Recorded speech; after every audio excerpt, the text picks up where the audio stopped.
Muy buenas noches, señoras y señores. Bienvenidos a otra edición del Péndulo por Unicanal. Son las 21:02, 20 grados la temperatura en este miércoles. Y hoy tenemos tres temas con los futuros ministros del próximo gobierno. En primer término, en el primer bloque nos va a acompañar don Carlos Fernández Valdovinos, futuro ministro de Hacienda. Vamos a hablar acerca, primero vamos a saber, ¿van a tener fondos para llegar hasta fin de año o no? La pregunta del millón para comenzar. Vamos a ver qué nos responden. El segundo bloque estaremos con el futuro ministro de Industria y Comercio, Javier Jiménez. ¿Cuáles son los desafíos que tiene? ¿Qué es lo que se puede hacer? ¿Cómo se van a crear 5.000 empleos, 1.000 empleos por año prácticamente en el siguiente gobierno? ¿Cuáles son los planes? ¿Qué incentivos se puede dar a la industria nacional para que se pueda generar ese empleo? Bueno, de eso vamos a hablar con Javier Jiménez, futuro ministro de Industria y Comercio. Y el último bloque vamos a hablar de educación con el futuro ministro, el licenciado Luis Fernando Ramírez, futuro ministro, el psicólogo, futuro ministro de Educación. Ya la educación va a tener un nuevo rostro de una persona que sabe de educación. Para muchos,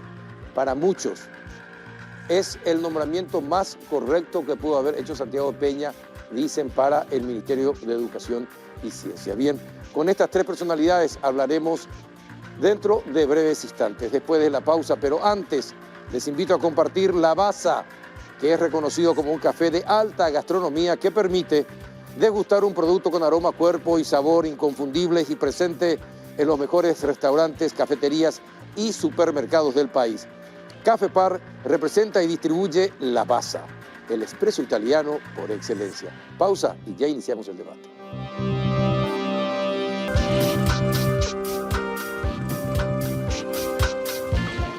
¿Qué tal, don Carlos Fernández Valdovinos? ¿Cómo anda? Hola, Carlos. Muy buenas noches para vos y para toda la teleaudiencia. Encantado de estar una vez más en tu programa. Gracias por venir. Iba a venir el miércoles pasado, pero tuvo que irse de urgencia a Bolivia, ¿no? Bolivia. A Bolivia. Bueno, entonces confirmó para hoy y está con nosotros.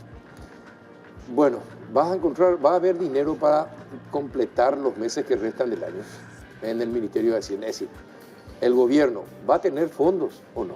Mira, mucha gente me dice, ahí está el ministro de Hacienda, el dueño de la plata. Yo le digo, ¿qué plata? Porque realmente la situación yo creo que no va a ser de la mejor la que vayamos a encontrar. La evaluación que vamos a hacer, la vamos a empezar a hacer el 15 de agosto, el 16 de agosto, ¿verdad? Porque mientras no podemos tener total acceso, por más que haya una buena transición. Y lo que me preocupa principalmente son todas estas deudas atrasadas que hay, ¿verdad? Y yo estuve hablando... Atrasadas. ¿Y por qué están atrasadas las deudas? Eso tendría que preguntarle al gobierno, que fue el que originó esas deudas, pero básicamente son entre 500 y 600 millones de dólares. ¿De deudas atrasadas? De deudas atrasadas entre farmacéuticas, contratistas, transportistas, deudas que no son farmacéuticas. Por ejemplo, ahora me estaba enterando del fondo rotatorio que no se ha pagado, podemos quedarnos sin vacunas, lo cual es una tremenda irresponsabilidad. Entonces tenemos una buena cantidad de deudas que tenemos que, primero, contabilizar, segundo, reconocer y tercero, tener un plan de pago para ver qué hacemos con eso. Eso es solamente, esa es la deuda, los intereses no incluyen. Sin intereses. Sin intereses. Entonces es una situación, o sea, no quiero ser alarmista, pero una situación bien delicada que podemos pasar, claro que podemos pasar. Pero para mí es muy importante el reconocimiento de las deudas y el pago de esa deuda, porque ya está teniendo algunos problemas en sectores que no responden a los lugares donde hay deudas. Por ejemplo, contratistas del Estado que no le pagan a los proveedores de materiales, por ejemplo. Y tanto contratistas del Estado como proveedores de materiales no le están pagando a los bancos.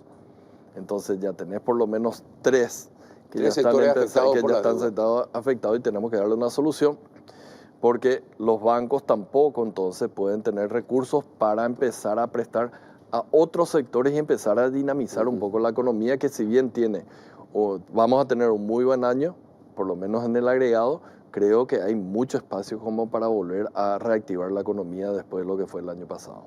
Ujú.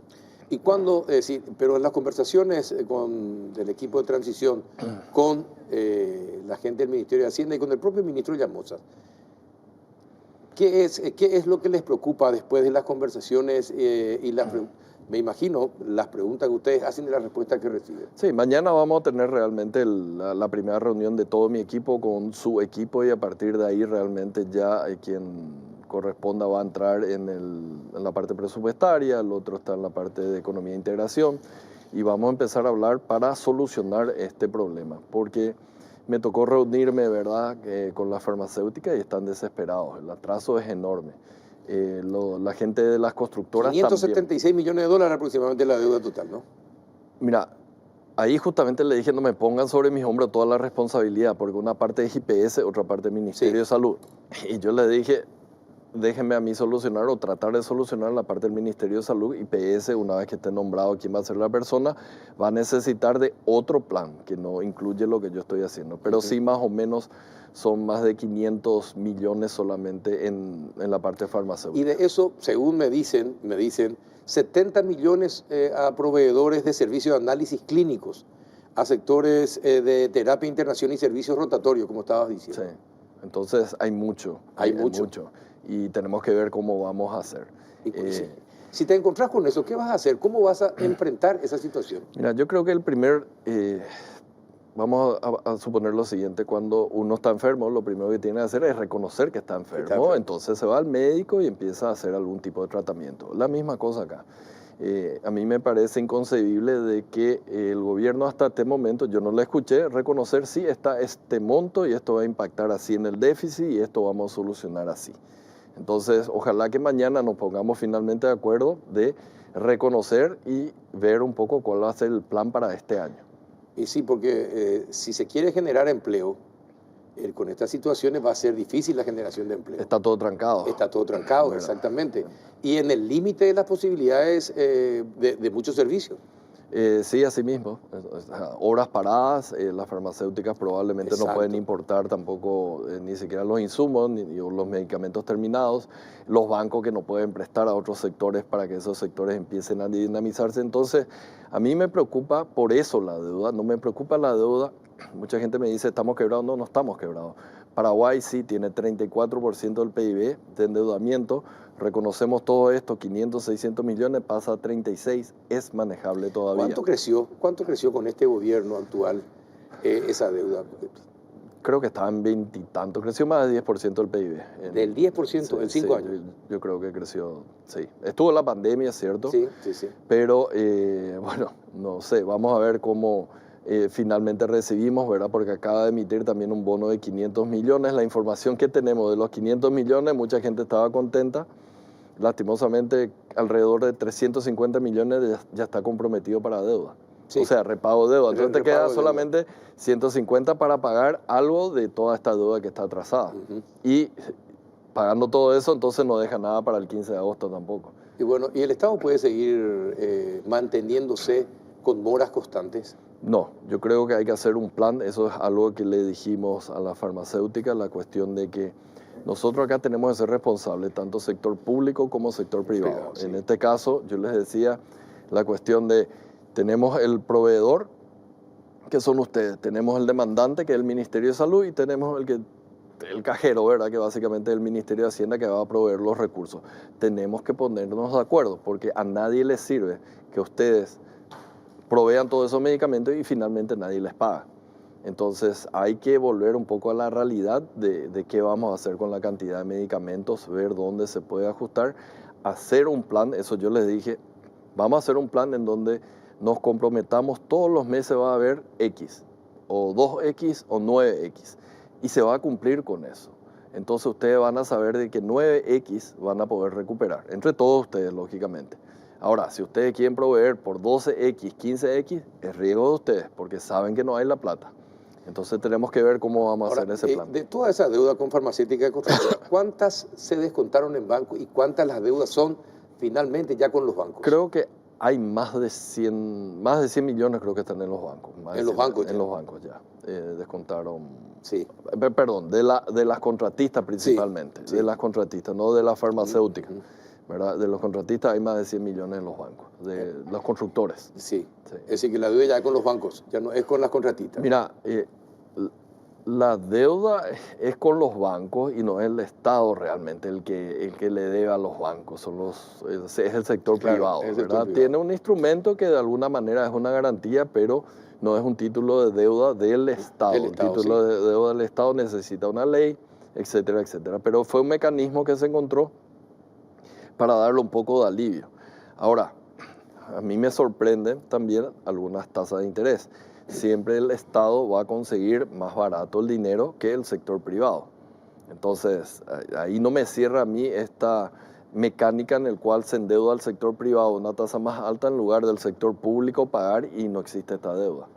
Hay cuestiones que no me cierran todavía de todo lo que se hizo hasta ahora.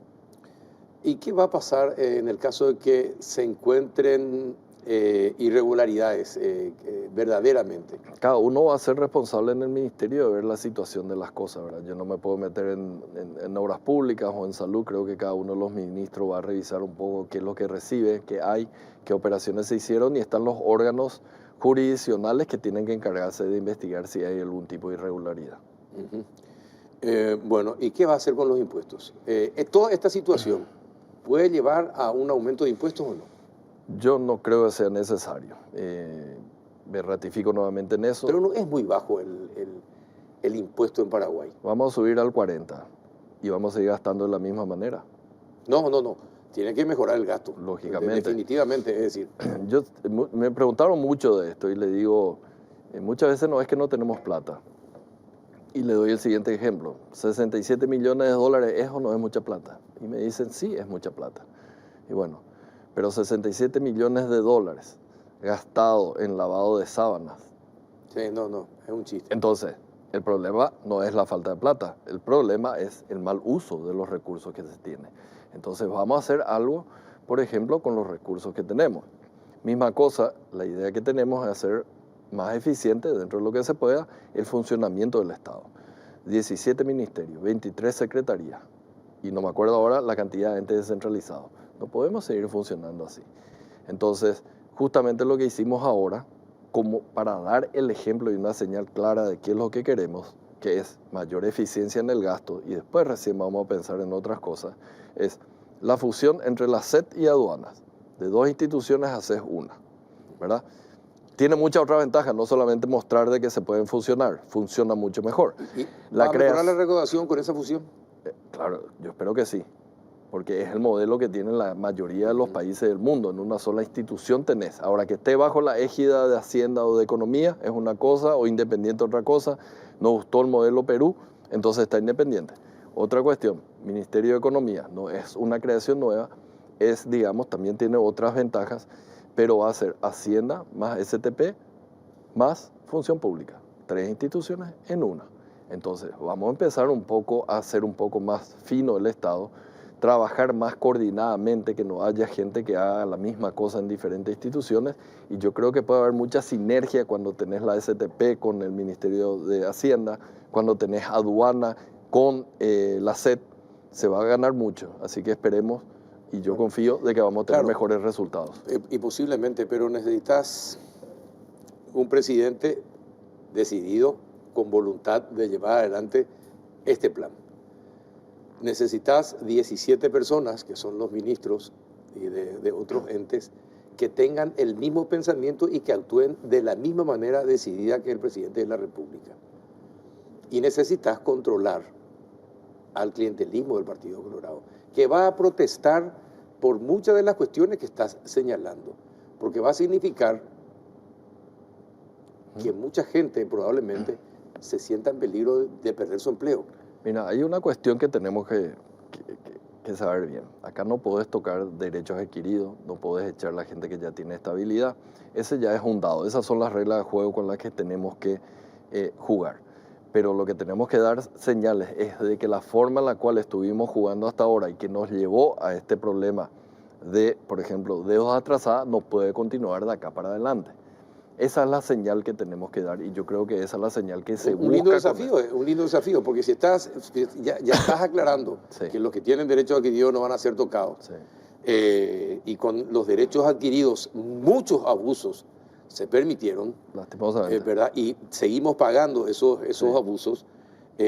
Bueno, es un lindo desafío. Vamos a ver cómo salen de ese atolladero, porque todo esto que está diciendo es técnicamente prácticamente impecable, pero está el componente político que después la baraja destruye todo. Mira, el político yo creo que necesita los votos a futuro. Si seguimos haciendo de esta manera, van a perder, o vamos a perder todos los que estamos ahí en el partido gobierno.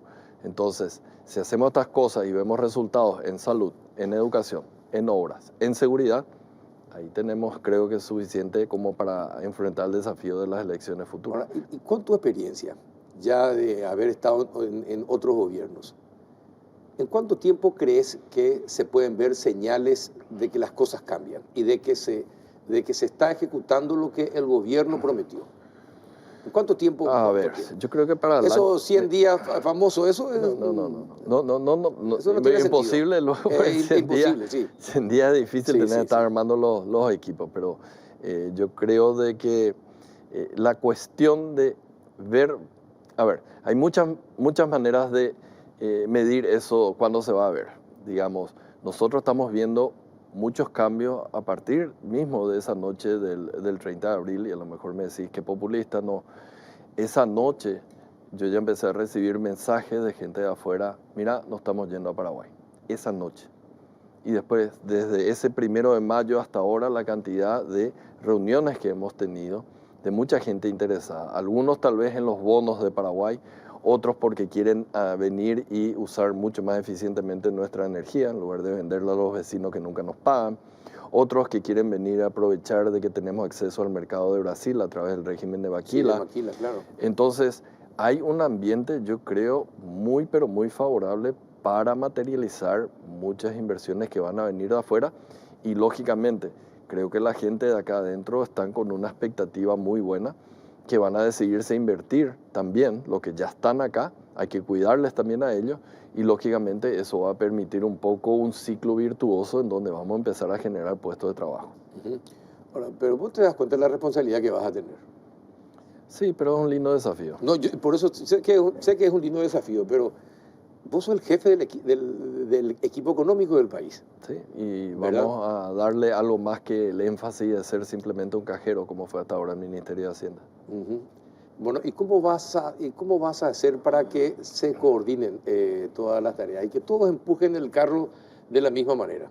Pero eso mira, es un tamaño mucho más grande que el Banco Central, pero en el Banco Central también había varias áreas y teníamos que empujar todo hacia un mismo lado. Acá tenemos liderazgo del presidente de la República, que sabe muy bien qué quiere. Sí. Él fue ministro de Hacienda, él entiende hacia dónde tenemos que ir en la parte económica, y eso dentro de todo hasta me ayuda mucho a mí.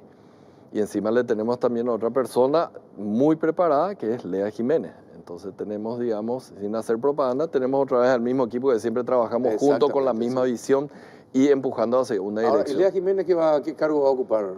¿Va a ser la jefa de gabinete? Eso creo que lo va a definir el señor presidente de la República. Pero por ahí viene el... Probablemente. No creo que acepte irse al viceministerio conmigo. Está para mucho más. No, pero está bien. Pero es interesante. Ahora, cuando hablas de gente que viene del exterior, ¿de qué nivel de empresas o de gente del exterior estamos hablando? Algunas me sorprendieron. Digamos, de un país vecino muy grande, es una de las más grandes que cotizan en bolsa. Brasil. Por ejemplo. Claro. Y cotiza en bolsa y es una empresa muy grande, muy grande. Lógicamente no va a venir a cambiar toda la fábrica acá, pero para nosotros que venga con una inversión de X millones es mucho.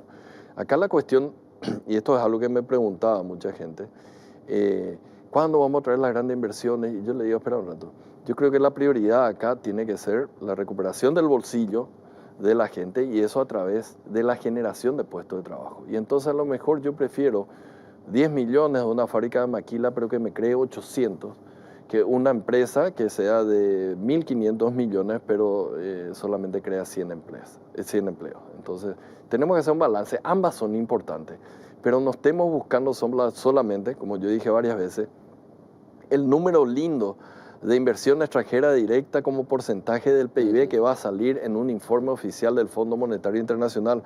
Busquemos las inversiones que realmente van a impactar en el bolsillo de la gente, van a crear los puestos de trabajo. Es el tipo de inversión Ahora, que tenemos que buscar. Esta ley 6090 debe ser actualizada.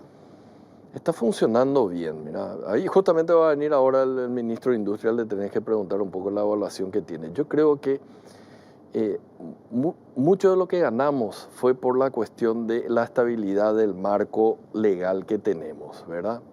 Justamente una de las cuestiones, me olvidé de mencionar, cuando me dicen vas a tocar los impuestos, le digo, pero si acabamos de pasar una reforma tributaria en el 2019, yo no puedo estar cambiando leyes tributarias cada 4 años, porque si no, nadie no te va a venir, nadie te va a invertir tampoco de los que están acá. Entonces no podemos estar cambiando cada rato las reglas de juego. Entonces, la de 2019, la anterior fue allá por el 2003, ¿verdad? Con Dionisio Borda. Imagínate todo lo que pasó para empezar a cambiar. Claro que podemos perfeccionar las diferentes leyes, pero cuidado con estar cambiando muy frecuentemente. 6090 hasta ahora está funcionando bien, la ley de Maquila está funcionando bien. Y es increíble, creo que son 25.000 puestos de trabajo que tenemos ya con la Maquila. Tal vez paga menos impuestos, pero te genera una cantidad de trabajo increíble. Ahora, vos te formaste en el exterior y en un país donde el capital humano es importante. Sí mismo. ¿Cómo hacemos para elevar la calidad del capital humano en Paraguay? Sí, Si algo se destruyó en este país, fue la formación de capital humano. Y se destruyó muchísimo ahora Sí. con la pandemia adicionalmente. Sí, O sea, tenemos un exactamente. doble golpe, ¿verdad? Sí. Entonces ahí hay una gran responsabilidad. Por eso es que tenemos que empezar a buscar esa eficiencia en el gasto público. Porque para tener con los mismos recursos que nos sobre y le demos más a salud, le demos más a educación, que son los principales factores. Explica, por ejemplo, explícale a la gente de manera sencilla. Sí. Como si estuviésemos hablando de tomate y lechugas. ¿Qué es la eficiencia del gasto público? Vos compraste la misma cosa que esto. Eso compraste por 120, yo compré por 115. ¿Por qué si los dos somos del mismo estado, vos pagás diferente de lo que yo pago? Tenemos que pagar el mismo, ¿verdad? Entonces, una de las formas, por ejemplo, es vamos a comprar los dos juntos. No vamos a comprar vos un vaso y yo un vaso. Vamos a comprar entre los dos uno y después nos repartimos. Porque cuando te vas al súper, vos vas a comprar en cantidades, ¿verdad? Y te sale mucho más barato que en un kilo. Perfecto. Ahora, pero hay un palo que no depende de ustedes, de la mesa. Es la justicia. Ah, bueno, ahí ya me estás abriendo otro tema. No. Lo que pasa es que viene todo junto, pues. Sí. Es decir, viene yo todo junto. estoy de acuerdo contigo. Viene todo junto. Yo sé que ustedes saben que viene todo junto. Entonces, ustedes se van a comprometer a hablar con los ministros de la Corte Suprema de Justicia, con el fiscal general del Estado, de que controlen y castiguen el mal uso del dinero público. Porque es fundamental. Es decir, vos sos economista, sabés que muchos, es decir, sabés perfectamente que si hay algo que Paraguay tiene déficit en el exterior es en la justicia. Es decir, el empresario extranjero sabe que la justicia en Paraguay no funciona. Entonces, verá, vamos a ir en otro momento a Paraguay. Cuando nos ponemos, Carlos, la camiseta, yo creo que salimos entre todos adelante. Y no te voy a dar el ejemplo del fútbol, pero te voy a dar un ejemplo de algo un poco más técnico que pasó hace poco. Gafilat. Pasamos Gafilat. Y Gafilat no es este gobierno, el Ejecutivo o un ministro ahí. Todo. Se metió la Corte, se metió el Congreso, se metió el Banco Central, se metió el Poder Ejecutivo y entre todos se quitó adelante la cuestión de Gafilat. Hay que explicar bien esta cuestión de mejorar la calidad del gasto. Claro que tiene repercusiones en diferentes estamentos. Claro, depende del Congreso también de que me respete el presupuesto que vamos a dar. Depende de la justicia que castigue las malversaciones que existen. Y depende del Ejecutivo, lógicamente, en la asignación de las cosas. Y el control. Y el control, ¿verdad? Entonces, entre todos podemos. Yo soy optimista, ¿verdad? Porque si entraría en el partido para decir voy a perder, ¿para qué? No, lógico. Entonces, lógico, no. Lo que quiero significar nomás es que este es un partido que tenemos que jugar todos. Yo creo que de a poco vamos a ir concienciando a todo el mundo, ¿verdad? Todo el mundo va a tener. Primero, la situación no da para empezar a tirar manteca al techo. No hay posibilidades con todo lo que tenemos de atraso, de deuda. Así que creo que ya los políticos están siendo conscientes, por lo menos si me leen, de que yo estoy llamando desesperadamente. No tenemos para pagar 600 millones de dólares de deuda. Entonces asumo de que van a ser bastante responsables en la implementación de este presupuesto que viene para el año que viene. ¿Hablaste ya con las farmacéuticas? Hablé con ellos, con todos los gremios. ¿En qué quedaron? Si, así como está la situación actual y estás diciendo que no vas a poder pagar, así como está el Estado actualmente. No, claro, pero lógicamente le dije... ¿Cómo está la conversación? Le avisé que mañana justamente me reúno con el ministro Llamosa, con su equipo, y entonces para tocar este tema y ver, bueno, ¿qué vamos a hacer? Vamos a definir el plan A, B o C, cómo vamos a pagar esto. Lógicamente no va a poder ser con impuestos, o sea, hay que ser sincero. Esto va a implicar o emitir bonos afuera adentro o pedirle a una multilateral o ver si sobró algo de alguna cosa que dudo mucho, pero va a tener una solución de esa manera. Y hay que explicarle a todo el mundo de que esto fue, digamos, consecuencia de tales actos, digamos, viene de la pandemia, muchas cosas, y que no se va a repetir a futuro, ¿verdad? Porque esa es la credibilidad que nos hemos ganado en los últimos 20 años. Una política fiscal y monetaria muy solvente, no podemos empezar a poner en peligro, en riesgo eso. O sea, no podemos. Qué lástima que se va el tiempo. La última pregunta. Vos estuviste como presidente del BCP. Sí. Estuviste en el exterior trabajando en grandes empresas multilaterales de crédito. ¿Hay agenda oculta? Es decir, cuando te prestan plata, el Fondo Monetario, la Unión Europea y compañía, ¿te dan una agenda para llevar adelante o no? Mira, de todo lo que yo conozco, no. O sea, la agenda que te dan para llevar adelante de repente puede ser un ajuste en la parte fiscal, la inflación atacada, bueno, pero no es oculta, eso está muy bien en la parte de, digamos, del programa especificado. Lo único que puede haber de repente oculto son las negociaciones que vos haces. Digamos, cuando le decís o al fondo o al Banco Mundial, no te acepto este programa, si es que me va a dar 100, dame 110. O desembolsame 90% en vez de 50 y 50. Ese tipo de negociaciones sí hay, pero aparte está todo muy claro y es transparente en términos de qué exige cada una de las cosas. Bien. Que tengas éxito en tus funciones, sos una persona técnica, conoces el manejo del Estado, le conoces a la gente con la que vas a trabajar y al presidente de la República, ni qué decir. Bueno, esperemos que realmente se cumplan, que lideres el equipo económico y que cambiemos este país y que aprendamos a gastar bien los recursos que tenemos. Sí, es la intención y como dije desde un comienzo, el objetivo es mejorar lo más rápidamente el bolsillo de la gente. Ojalá. Éxito, Oscar. Gracias.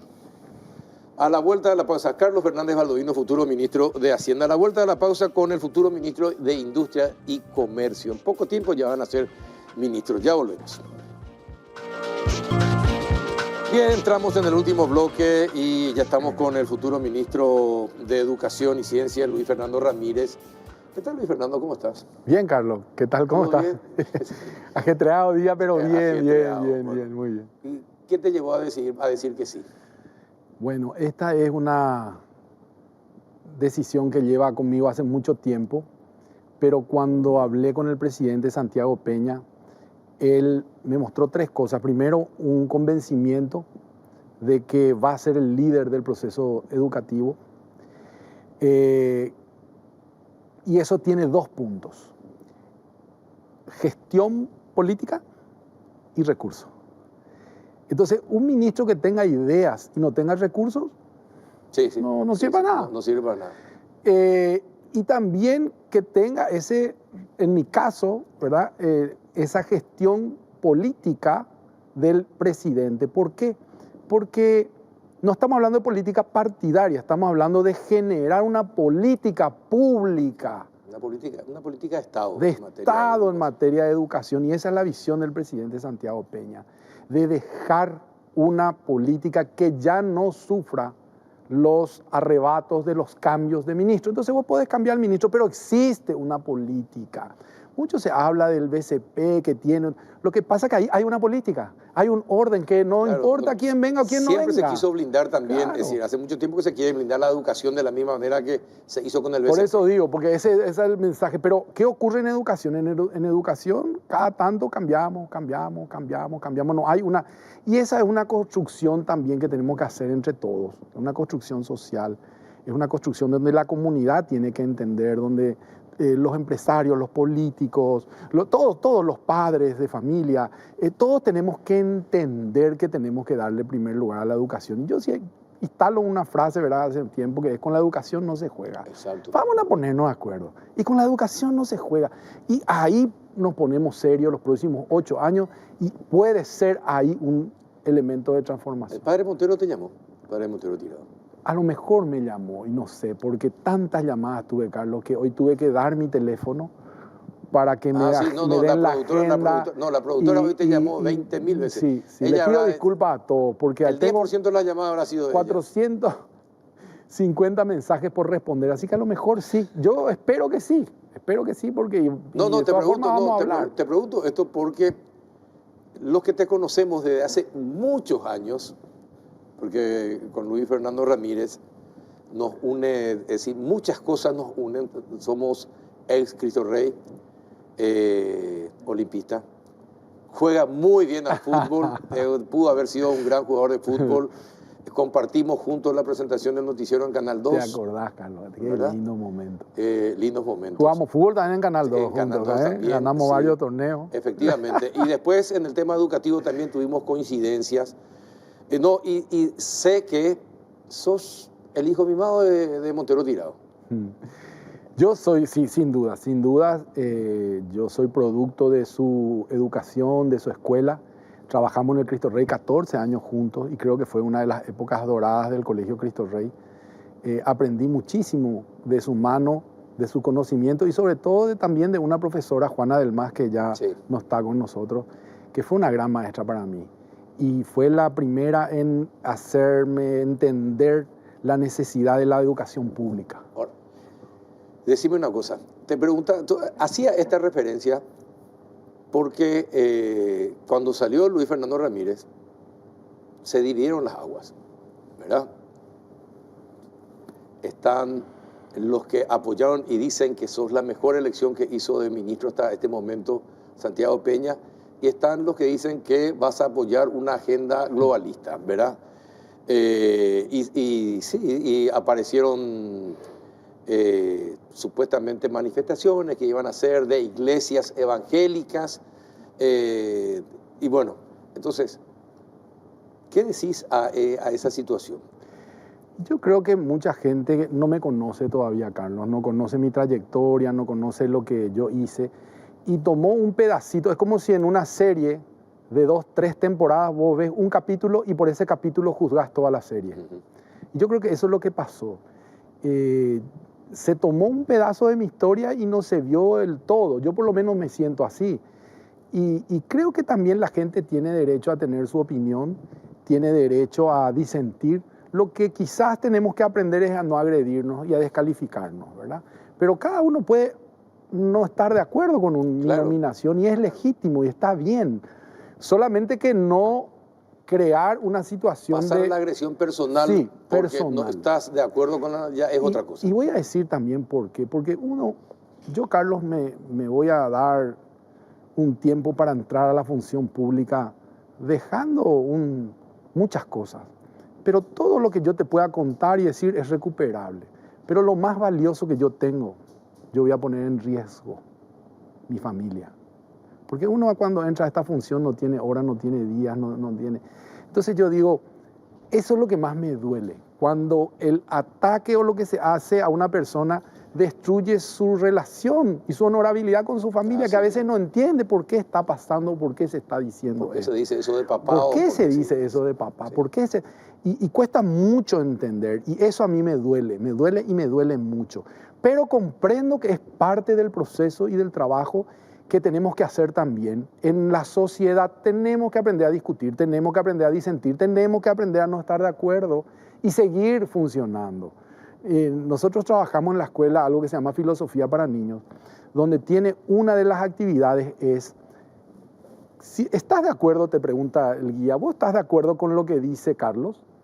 Y vos puedes decir sí, no, y tenemos que aprender desde niños, ya que yo puedo no estar de acuerdo y sigo siendo tu amigo. Exacto. Igual vos me querés, igual yo te quiero. Y eso también mamá y papá transmiten cuando educamos al niño. Mamá le puede decir, le puede regañar, pero no le deja de querer. Y eso es importante mantener y tener como un esquema de trabajo de sociedad, sobre todo en educación, porque vamos a necesitar muchos acuerdos en educación. Sí, estamos muy atrasados. Vos conocés, es decir, el hecho de que haya estado asesorando a Juntos por la Educación es lo que por lo que te crucificaron.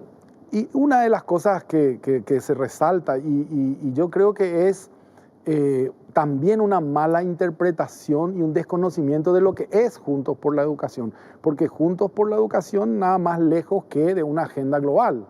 Si surge, pero fíjate Carlos, surge un grupo de empresarios, pone sus recursos y su dinero para contribuir con la educación pública, pero con la educación pública, con la rectoría del ministerio, no para traer cosas. Entonces, yo creo que hasta ese fue un análisis que no se tuvo la visión del todo. Pero que bueno, la gente hace su análisis en forma parcelada, seccionada, y lo bueno es comunicar. Yo por eso digo, voy a conversar con todos, que me escuchen, que me conozcan, que sepan. Pero también hay una ventaja en lo que vos me preguntabas al principio. Yo asumo este enorme desafío porque encuentro un presidente con una idea clara y con una obsesión clara por la educación. ¿Qué te eligió? Me imagino que le habrás preguntado. ¿Qué te dijo cuando le preguntaste eso? Y realmente él tiene un proyecto y un plan y es muy interesante. O sea, el Paraguay, dos cosas. El proceso democrático de 30 años está llegando con sus últimos furgones.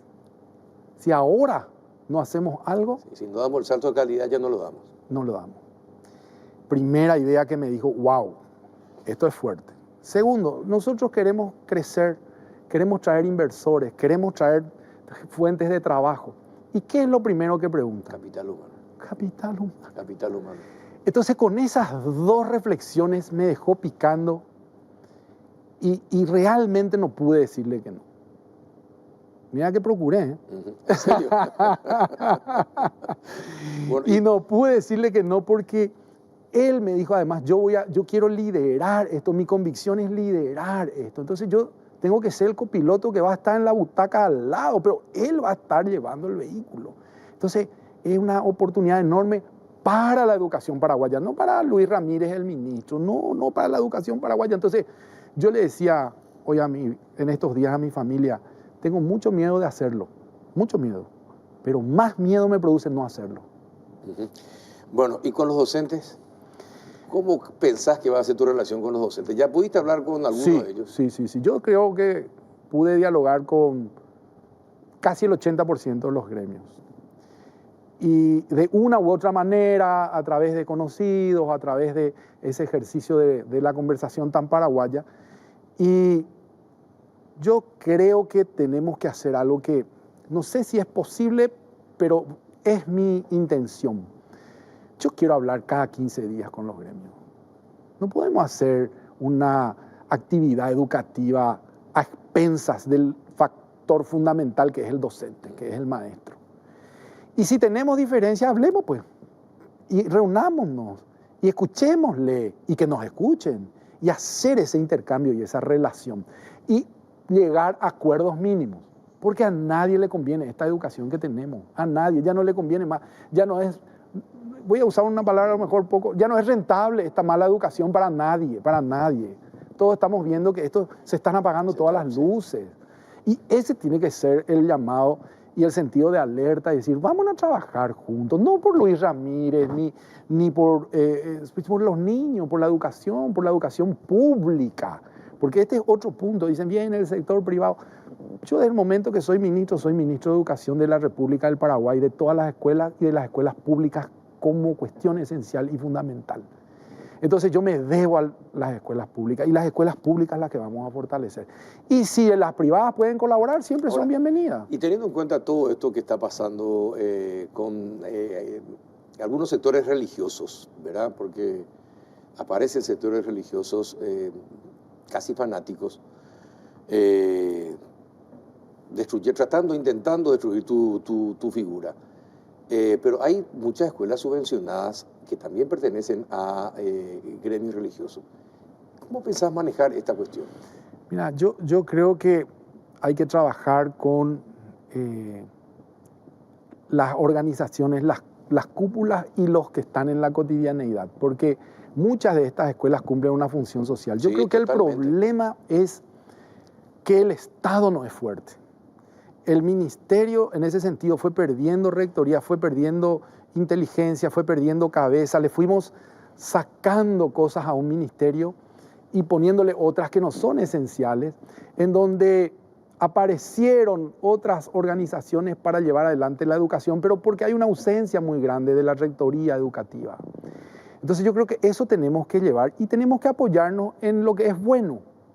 Es decir, si hay colegios, que de hecho así se desarrolló la primera educación en manos de la iglesia, hay que reconocer, claro, los primeros colegios estuvieron en sus manos, de la católica, digamos. Yo creo que tenemos que reconocer lo bueno y apoyar todas actividades que van a contribuir con el fortalecimiento de la escuela pública. Y ahí hay que seguramente ajustar algunos detalles y ajustaremos. Es decir, vos estás muy enterado del manejo actual del ministerio, de todo el tema de microplanificación y compañía. Y sabes también el manejo que tienen los intendentes y gobernadores con los fondos del FONACIDE, que muchos fueron mal usados.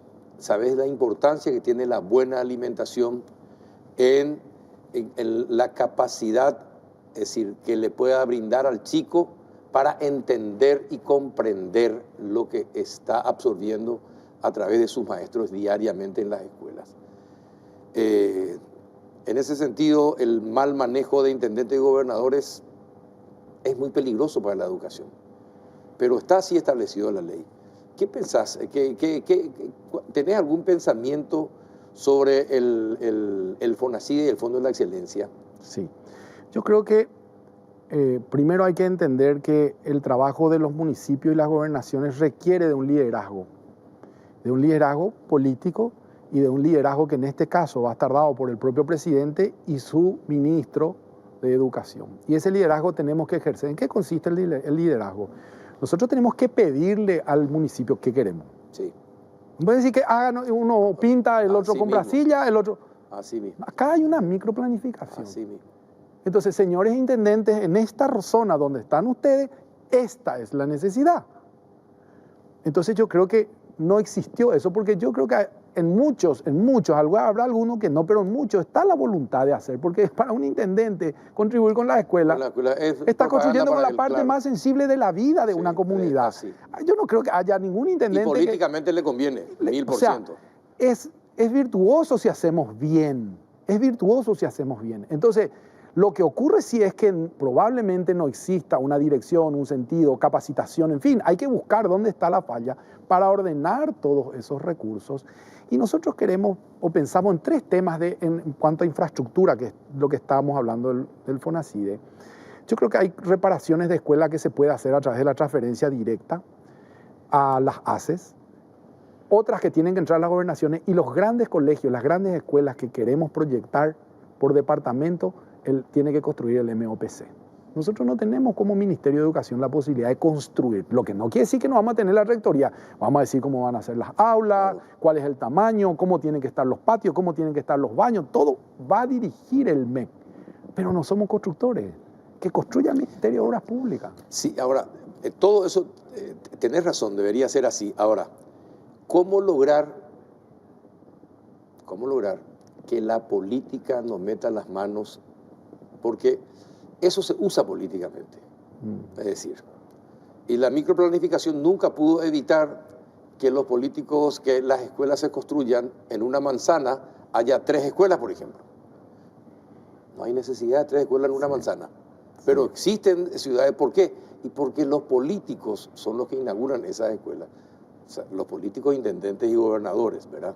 Y los presidentes seccionales o de comités de liberales, etcétera, etcétera. Entonces, ahí, ¿quién va a meter la mano? ¿Va a ser el presidente el que va a tener que hablar con la clase política? ¿Va a ser el ministro que va a tener también unas decisiones políticas que tomar? ¿Cómo va a ser? Y yo creo que el líder natural es el presidente. Yo creo que un ministro poco puede hacer en ese ámbito sin la voluntad, sin la fuerza, sin la convicción de un presidente, que es lo que a mí me entusiasma.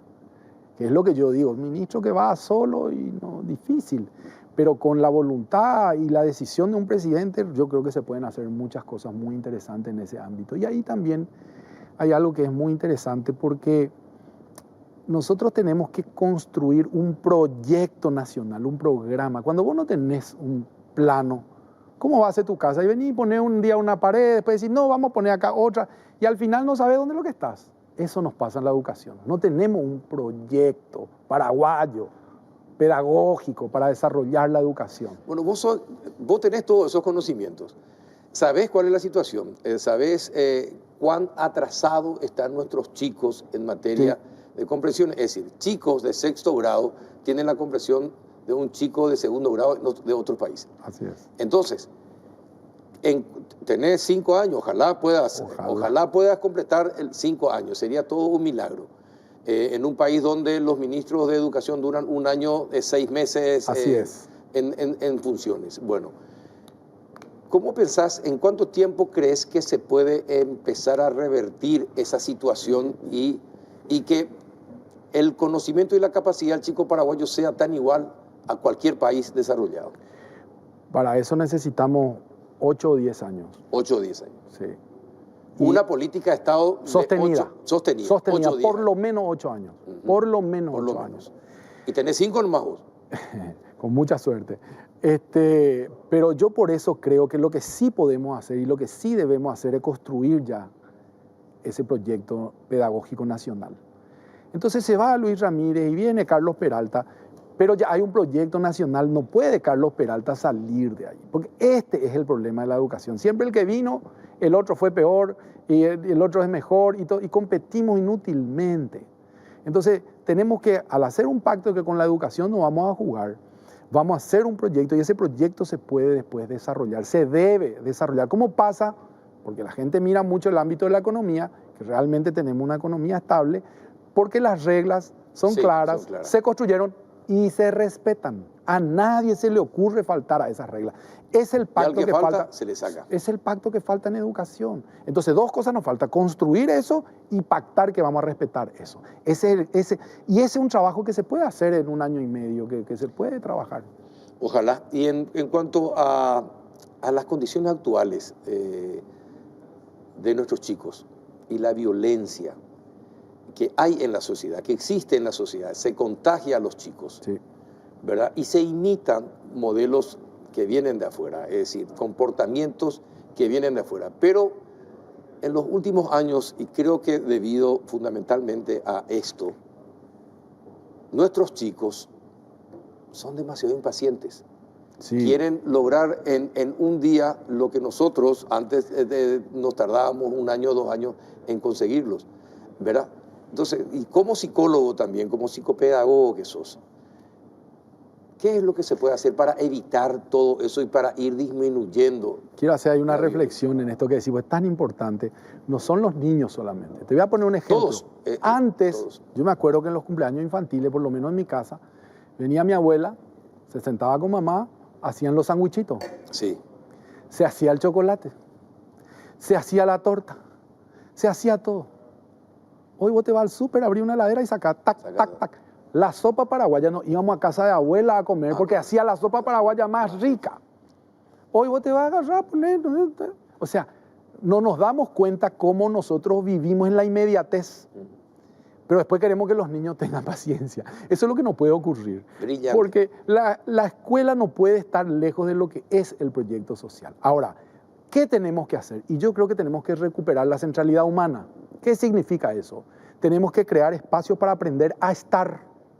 Imagínate lo que te digo, aprender a estar. El bienestar. ¿Qué es eso? Los paraguayos tenemos eso. Le criticamos mucho porque se confunde, que es Aragán, que no, pero la ronda del Tere es aprender a estar. Te sentás, hablar, con el mate, conversar, le pasás, coña fulana, esa dinámica del estar lo que tenemos que recuperar, porque esa dinámica te da la paciencia, te da la tranquilidad, esperar un turno, levantar la mano para hablar. Mira, son pequeñas acciones, hacer una fila para la cantina, son pequeñas acciones que nos recuperan, que nos devuelven sin costo, solo con conocimiento, te devuelven. Son pequeñas cuestiones de disciplina. Sí, y sobre todo de hábitos. ¿verdad? Porque, y hay un libro que les recomiendo, Los hábitos atómicos, donde señala... ¿Hábitos atómicos? Hábitos atómicos. Por favor. James, y no me acuerdo el apellido. Te voy a contar una anécdota, te va a encantar. El equipo de ciclismo inglés en 100 años no ganó nada. Ni los auspiciantes ya querían. Y le contrataron a un profesor que dijo, yo voy a mejorar 1%. Agarró el asiento, mejoró 1%. La rueda, 1%. Los frenos, James Clear. 1%. James Clear. Ganaron la mayor cantidad en esos próximos 8 años histórica de medallas de oro. 6 veces el Tour de France, que es la competencia más grande que hay en ciclismo. Se está desarrollando ahora mismo. Y ganaron más de 160 medallas. Fue el equipo más exitoso. ¿Qué hizo? 1% nomás. Entonces yo digo, a veces tenemos que mejorar un chiquitito nomás. Una cosa nomás que se va en la sucesión de días haciendo una gran cosa. Por ejemplo, comprensión lectora. Punto. Porque alguien que comprende lo que lee puede desarrollar sociales, puede desarrollar ciencias naturales, puede desarrollar salud, pero el que no comprende no puede desarrollar nada. Entonces, menos es más. Vamos a enfocarnos en una cosa porque eso es lo que tenemos tiempo para desarrollar. Un manual, hoja de ruta y acciones sencillitas y concretas para salir de esto que vos nos estabas mencionando. No, porque es... y con eso vos crees que la violencia va a ir disminuyendo. La violencia necesita otro esquema parecido, pero que aborde lo siguiente. Necesitamos recuperar orientadores y psicólogos para las escuelas. Necesitamos recuperar... Hacen falta más psicólogos, sí, definitivamente. 1000. Hacen falta. 1000 por lo menos para empezar. Y ahí hay un buen diálogo con senadores, senadoras que ya estuvieron en el ámbito de la educación, que han dado su compromiso para lograr en un presupuesto incidir y tener una mayor o una recuperación de rubros que se han perdido, que correspondían al ministerio porque los orientadores estaban. Entonces, eso es un detalle muy importante. Entonces, ¿pero por qué? Porque la escuela tiene que estar abierta todos los días para hacer música, pintura, fútbol, vóley, básquet. Imagínate, hoy hablaba con la gente de la APF y le decía, vamos a hacer fútbol de playa, canchas de fútbol de playa, fútbol de arena en las escuelas para que los chicos jueguen. De paso, es un potencia el deporte. O sea, si nosotros no le damos cosas, solamente trabajamos el tercer nivel, que es la punición. Antes hay 2 niveles. El incentivo, que hay sociedades que se mueven con el incentivo, y la educación, que es la persuasión. Entonces, nosotros siempre queremos entrar en la punición nomás. Tenemos que desarrollar estos 2, incentivo y persuasión. Entonces, generando mejores condiciones en las escuelas, donde los chicos les gusta estar. ¿Vos te acordás, Carlos? Nosotros vivíamos en el colegio.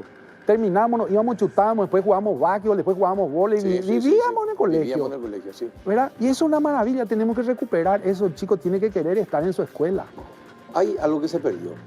Antes, en los juegos estudiantiles, era entre todos, de todos los colegios, entre todos era. Pero no era de un grupo social o económico nomás determinado, sino era entre todos, ¿verdad? Algunos muchas veces te jugaban descalzos, inclusive. Me acuerdo, los torneos más lindos le llamábamos torneos del ministerio. Exacto. Y jugaban las escuelas públicas, y había escuelas imbatibles, como Alvarín Romero en futsal. Los mejores jugadores, campeones del mundo después. O sea, esa dinámica hay que recuperar, Carlos. Hay que recuperar de acuerdo al contexto, ¿verdad? Pero eso se ha perdido, eso ha salido de las escuelas y lógicamente le ha quitado vida, le ha quitado esencia. Entonces, si nosotros no construimos un lugar lindo para estar, ¿quién va a querer estar? Y le tenemos que arropar a la escuela de todo esto para que eso contribuya a mitigar la acción de violencia. Vos sabés que mucha gente que te conoce está contenta por la designación, porque no sos político, ¿verdad? Sí. Y hay mucha esperanza en tu trabajo. Ojalá puedas hacer algo por la educación, y el hecho de que pueda ser respaldado por el presidente de la República con fuerza y decisión probablemente haga posible eso, porque tu capacidad, nadie duda. Fuiste director de la Escuela de Formación de los Genios del Paraguay, de los chicos con alto potencial. Con alto potencial, exactamente. Y bueno, fue exitoso. Sí, todo ese programa. Así que éxito, Luis Fernando. Carlos, Muchas gracias. Ojalá que la educación se blinde y que dentro de 10 años podamos ya sentir el cambio que se puede iniciar. Y agradecer a todos y la vara que me ponen de expectativas es tan alta que también es un compromiso enorme y me decidí a colaborar porque creo que necesitamos hacer algo por nuestros niños, por nuestros jóvenes y ojalá que lo podamos hacer. Sí, Estoy convencido que vamos a intentar y que en todo caso podamos aportar, empujar un poquitito el barco, pero que después vengan otros con esa dirección y con ese sentido. Ojalá sea así. Gracias por haber venido, Luis Fernando. Carlos. Y también a vos te invito a que las veces que puedas y que te llamamos, puedas estar con nosotros, porque Encantado. La comunicación, y vos lo sabés mejor que muchos ministros, futuros ministros, es sumamente importante. Es así, Carlos, y necesitamos desarrollar esto, porque estos programas lo que hacen es va generando conciencia también en la gente, va abriendo la reflexión, va instalando los temas en la agenda pública. Sí. Y ese es un tema fundamental para las cosas que queremos hacer. Bien, Luis Fernando Carlos Ramírez, futuro ministro de Educación. Llegamos al final. Con cualquiera de los tres ministros nos hubiese gustado seguir charlando, pero el tiempo es esclavizante acá en Unicanal. Nos despedimos hasta el próximo día.